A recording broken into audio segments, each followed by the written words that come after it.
Metro சிட்டியின் Naira resorts and luxury villas இதுவரையும் நீங்கள் நினச்சி கூட பார்த்திடாத அம்யூனிட்டிஸோட ஒரு மெகா ப்ராஜெக்ட் தான் நம்ம மெட்ரோ சிட்டியின் நைரா ரெசார்ட்ஸ்.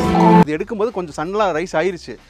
ஓப்பன் ஆம்பி தேட்டர் இருக்குது, வாட்டர் ஃபால்ஸ் இருக்குது, மியாக்கி ஃபாரஸ்ட் ஒன்று வச்சுருக்கோம். அது இல்லாமல் 70 feet ஹைட்டில் டவர் ரெஸ்டாரண்ட் வச்சுருக்கோம், ஃப்ளோட்டிங் ரெஸ்டாரண்ட் இருக்குது, ஃபிஷ் பாண்டிங் இருக்குது. அது இல்லாமல் உங்களுக்கு கிட்ஸ் ப்ளே ஏரியா இருக்குது, ஸ்பா ஜிம், இந்த மாதிரி நிறைய அம்யூனிட்டிஸ்கள் வந்து நாங்கள் இந்த ப்ராஜெக்ட்டில் நாங்கள் கொடுத்துருக்கோம். சீ லெவல்லேருந்து 2500 அடி உயரத்தில் நம்ம இருக்கோம். ஸோ அந்தளவுக்கு ஒரு பியூட்டிஃபுல்லான லொக்கேஷனில் இருக்கும். So early morning and evening பார்த்தீங்கன்னா அவ்வளோ பியூட்டிஃபுல்லாக மிஸ்ட் ஃபார்ம் பண்ணி நல்ல க்ளவுட்ஸ் எல்லாம் நமக்கே தெரியும், அப்படியே பாஸ் ஆகிறது நம்மளால் ஈஸியாக பார்க்க முடியும். அந்தளவுக்கு ஒரு சூப்பரான ஒரு லொக்கேஷனில் நம்ம பண்ணியிருக்கோம். என்ட்ரன்ஸில் ஒரு பியூட்டிஃபுல்லான ஆர்ச், பிரம்மாண்டமான ஆர்ச் வித் செக்யூரிட்டி சர்வீஸோடு கொடுத்துருக்கோம். அது இல்லாமல் இந்த ப்ராஜெக்ட்டில் வந்து எல்லாரும் இடம் வாங்கணும் அப்படின்றதுக்காக ஸோ நாங்கள் ஸ்டார்டிங் ஃப்ரம் 10 cents உங்களுக்கு இந்த ப்ராஜெக்ட்டில் வந்து நாங்கள் கொடுத்துருக்கோம். வித் பேங்க் லோனோட நீங்கள் வாங்கிக்கலாம். ஏன்னா இந்த சைட் வந்து நாங்கள் டிடிசிபி அப்ரூவ்டாகவும் நாங்கள் பண்ணி கொடுத்துருக்கோம்.